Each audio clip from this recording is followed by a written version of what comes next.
O jornal britânico Financial Times afirmou que a família Bolsonaro estava politicamente acabada, mas que a pré-candidatura de Flávio Bolsonaro à presidência fez o clã recuperar seu espólio.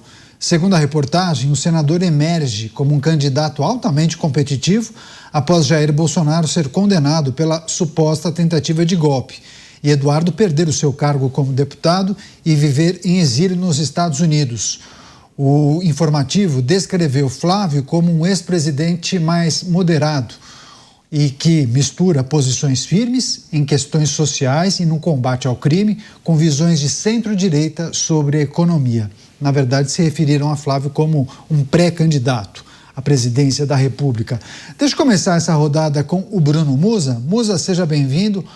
Ótima noite a você. Quais aspectos dessa reportagem, esse texto do Financial Times precisam ser considerados?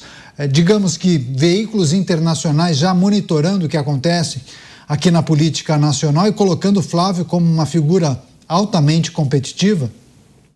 Sim, mas vamos lá, Caniato. Antes de tudo, muito boa noite a você, Dávila, Mota, Beraldo, todos que nos escutam pelo Brasil todo. O primeiro ponto a ser colocado aqui não vai nem em linha com o que eles escreveram. Vai em linha com aquilo que nós depositamos de confiança apenas por ser um jornal conhecido. Será que, de fato, eles estavam corretos quando eles falaram que estava politicamente acabada a família Bolsonaro?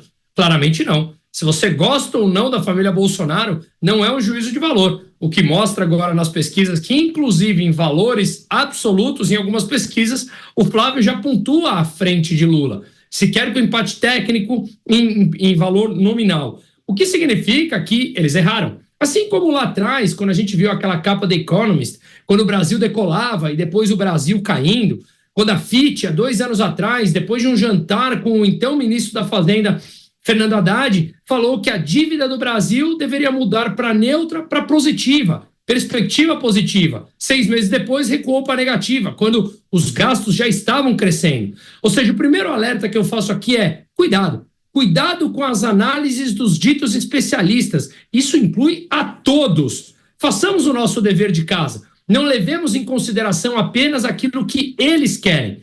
Cada meio de comunicação, cada analista, é normal. Todos os seres humanos temos os nossos vieses. Portanto, cuidado antes de propagar qualquer coisa sem o seu devido estudo e devida autorresponsabilidade ao analisar um tema. Isso mostra claramente uma grande, no meu entender, até irresponsabilidade. Uma coisa é opinar, outra coisa é falar estavam acabados. Isso seria um fato, coisa que eles se mostraram errados por completo. Então isso começa a acender a luz para grande parte dos meios de comunicação internacionais que não apoiavam o Jair Bolsonaro e fizeram campanha até, alguns mais explícitos, outros nem tanto, mas que defenderam a candidatura de Luiz Inácio Lula da Silva, e o Brasil chegou agora no posicionamento que chegou, que não vou nem entrar em esquerda-direita, mas sim até mesmo na fragilidade das instituições que o Brasil se encontra. Então, para começar, eu alerto isso apenas. Cuidado com aquilo que é chamado os maiores jornais, os maiores especialistas, sem de fato estarem aqui conhecendo o que de fato acontece no país. Pois é, preciso olhar também para o posicionamento histórico de posições do veículo, né, em questão. Chamar o Luiz Felipe Dávila, vai analisar também esse texto, essa reportagem trazida pelo Financial Times. Dávila, seja bem-vindo, uma ótima noite a você. O que achou do texto, que em algum momento menciona que a família Bolsonaro estava politicamente acabada, que Flávio estaria recuperando o espólio do clã. Enfim, é preciso considerar o quê? O histórico de posicionamentos do Financial Times. E por que esse texto neste momento? Bem-vindo. Boa noite, Caniato, Musa, Beraldo e Mota, e a nossa querida audiência. Caniato, esta é apenas uma reportagem relatando o fenômeno Flávio Bolsonaro.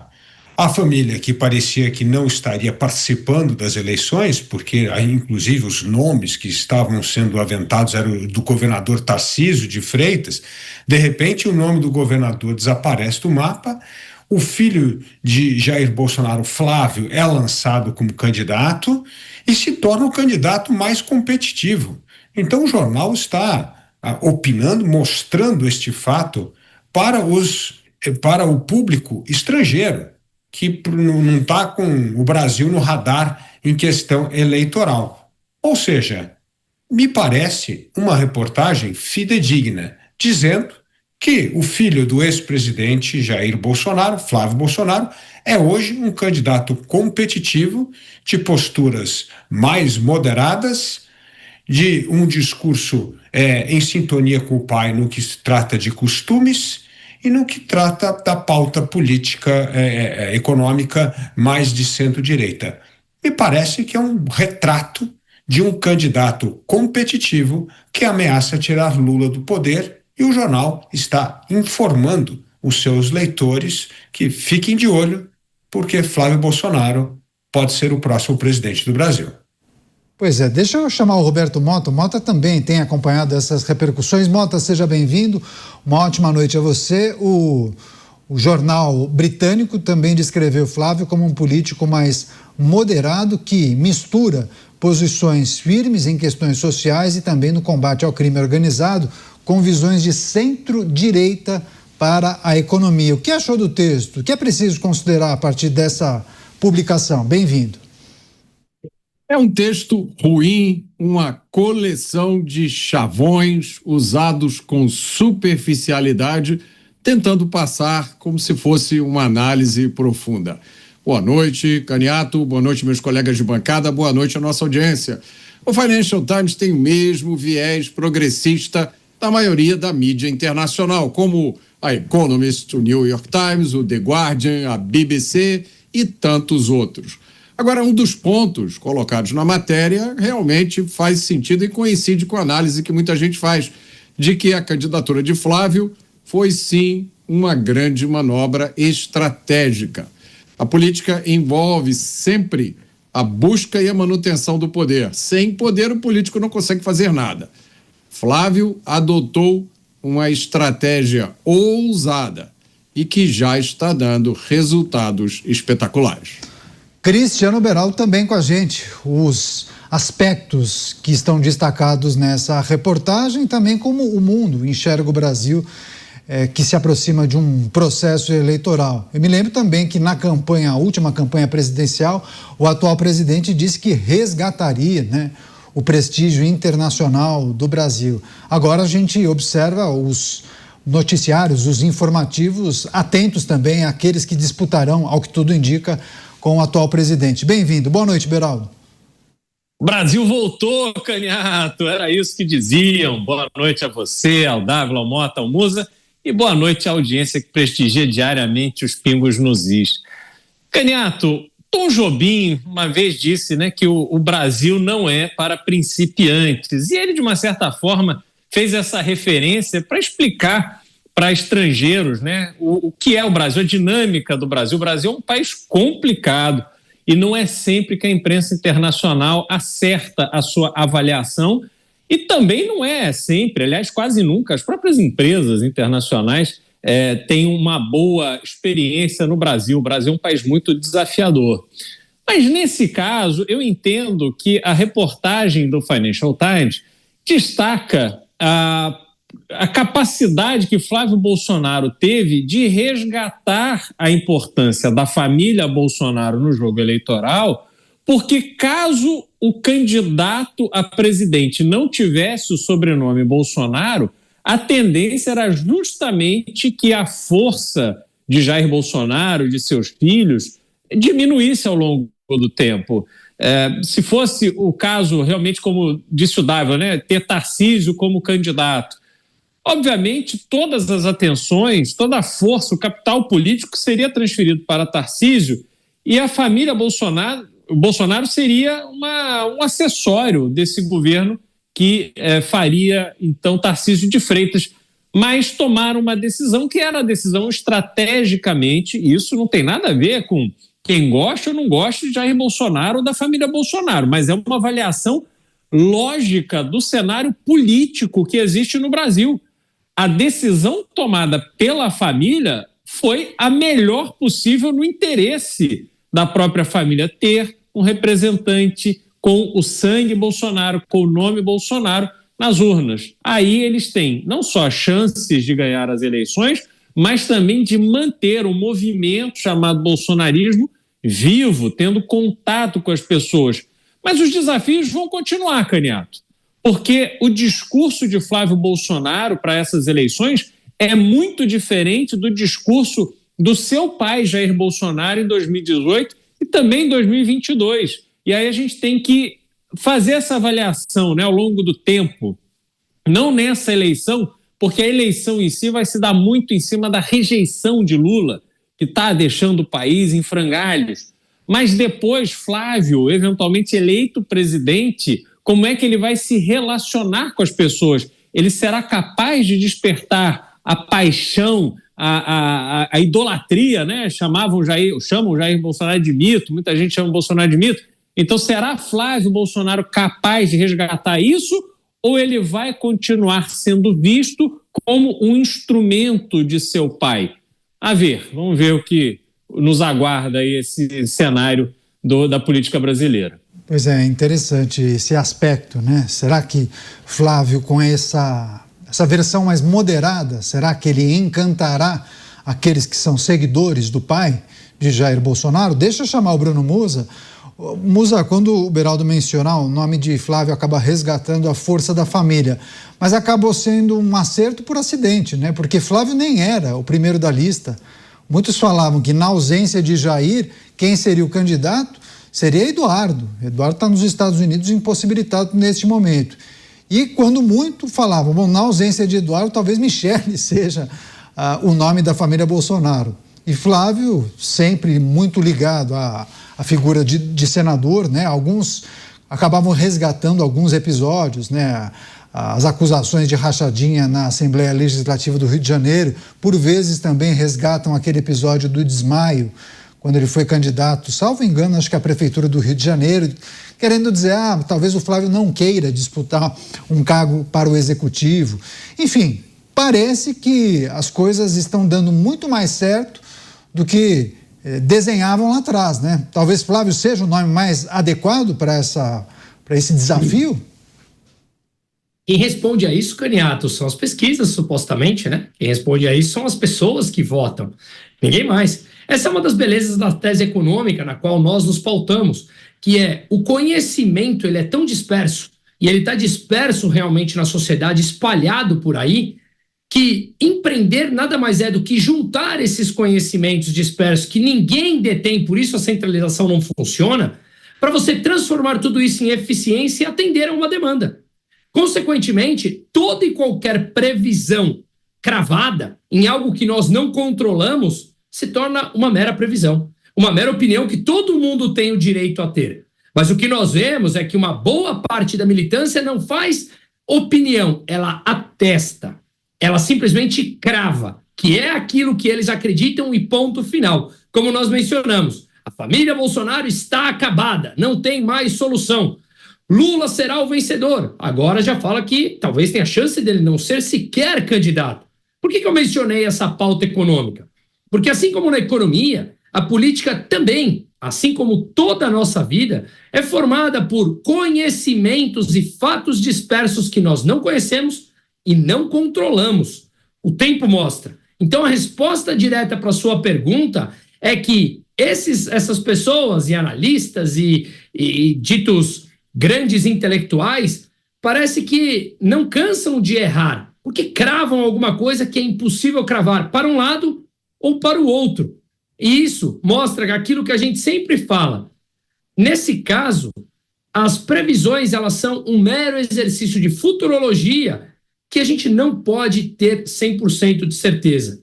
E aí, o que mostra são as demandas das pessoas. Assim como eu sempre bato, uma arte é importante, uma cultura é importante, se houver demanda por a parte daquilo. Se precisa de subsídio porque ninguém demandou, passa um recado. Ora, não é tão boa assim. E o que mostra é que as pesquisas, pelo menos, há uma demanda clara por alguém que seja da família Bolsonaro e que seja uma oposição ao Lula, acima de tudo.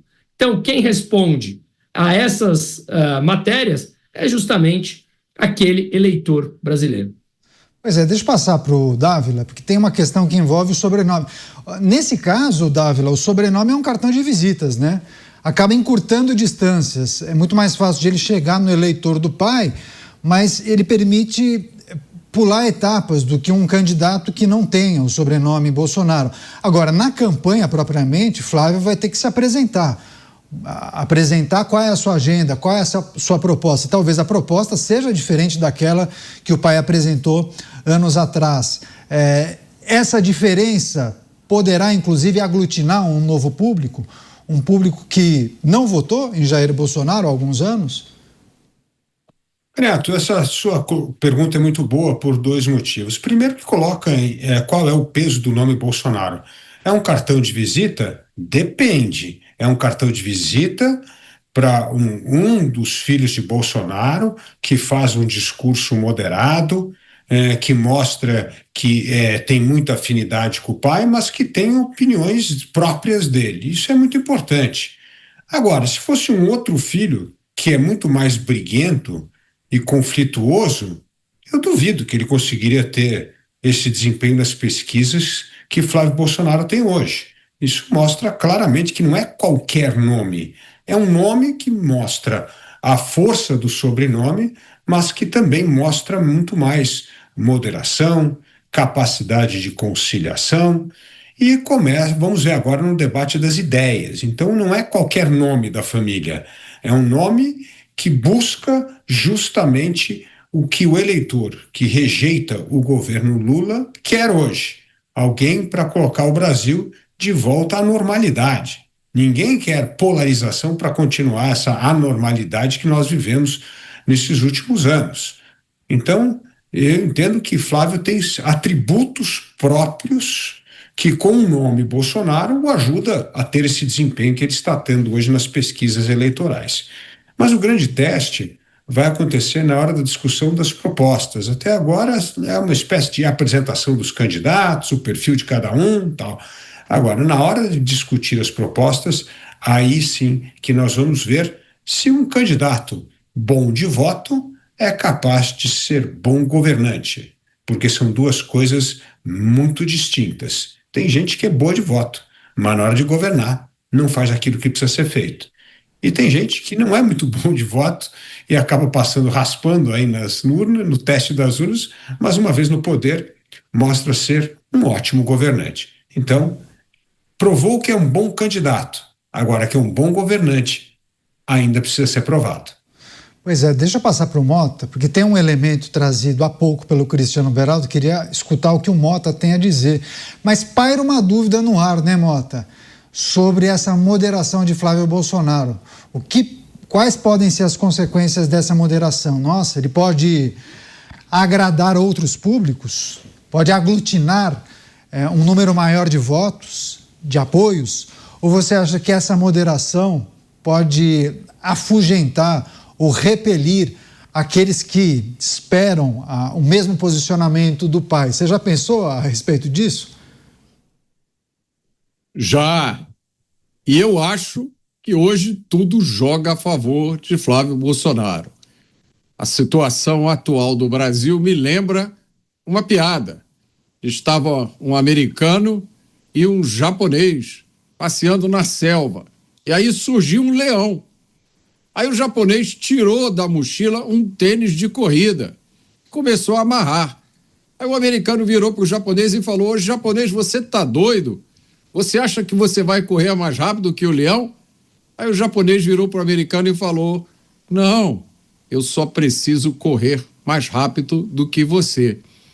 A grande vantagem que ninguém tira de Flávio Bolsonaro é que ele não é o candidato do PT. Além dessa vantagem que é insuperável, Flávio escolheu uma estratégia correta. Ninguém consegue se mostrar moderado se não for moderado de verdade.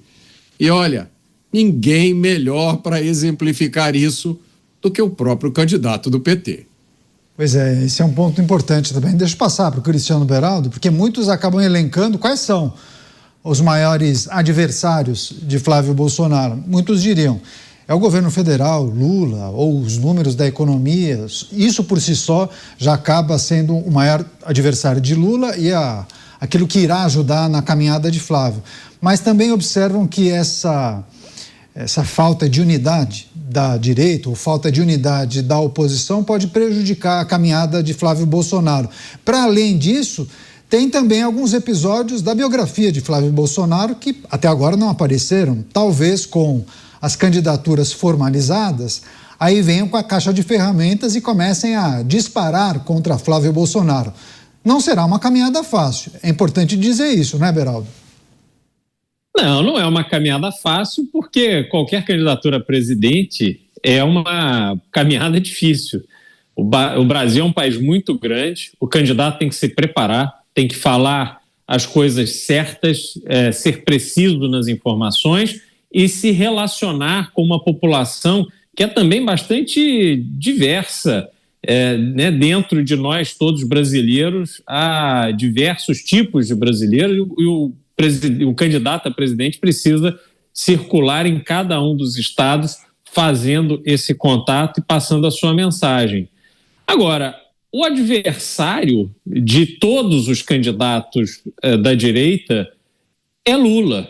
Então, quando a gente olha para a esquerda, não há um outro candidato que vai estar ali postulando levar os votos da esquerda. Então, quem simpatiza com a esquerda só terá a opção de Lula. E Lula vai entregar o Brasil nesse terceiro mandato, que na verdade é o quinto mandato do Partido dos Trabalhadores, numa situação extremamente complicada. As pessoas sentem a situação do Brasil e não é por outro motivo que hoje temos mais de 80 milhões de inadimplentes. Há menos de um ano eram 70 milhões, já subimos esse número em 10 milhões de brasileiros que não dão mais conta de pagar as suas dívidas. Temos milhares e milhares de empresas que não conseguem honrar os seus compromissos. Numa situação dessa, é impossível criar emprego, a gerar prosperidade, a fazer com que as pessoas tenham a sensação de que a vida delas está boa, de que elas têm alguma segurança para o futuro. Não há isso. Então, Caniato, me parece que não importa quantos candidatos à direita existam, os votos que irão para esses candidatos são os votos que não vão de jeito nenhum para o candidato da esquerda, para o representante da esquerda, para aquele que representa a continuidade desse desastre que estamos não só vendo, mas vivendo. Flávio Bolsonaro, como disse o Mota, ele tem que correr mais rápido do que os outros. Ele tem instrumentos para isso, porque ele é o candidato que tem um sobrenome mais popular, então vamos colocar dessa forma. Ele tem uma estrutura gigantesca do Partido Liberal, que vai colocar muita ficha em Flávio Bolsonaro, porque ele, performando bem na eleição, vai eleger uma bancada enorme, ao passo que os seus adversários podem até atacar Flávio Bolsonaro, mas até aqui as fragilidades de Flávio Bolsonaro estão colocadas. A questão da rachadinha, a questão da sua loja de chocolates que batia recorde de venda em dinheiro, a sua articulação para acabar com a CPI da Lava Toga, a sua defesa que ele tem feito do Supremo Tribunal Federal, isso tudo está colocado.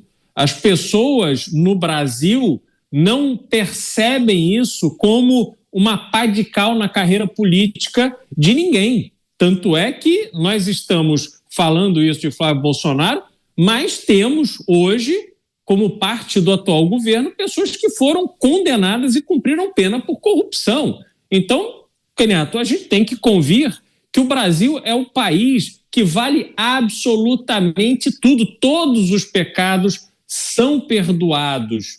E aí a gente vai ver essa disputa na direita que não vai prejudicar o resultado final. O importante é que exista um segundo turno, porque aí então teremos o candidato da esquerda, o candidato da direita, e aí veremos essa disputa no ringue da política direta, um contra o outro, para que vença o melhor. Eu espero que não haja muitas dúvidas em relação à população brasileira de comparar o que temos hoje com aquilo que poderemos ter no futuro. se o melhor é a continuidade ou a mudança.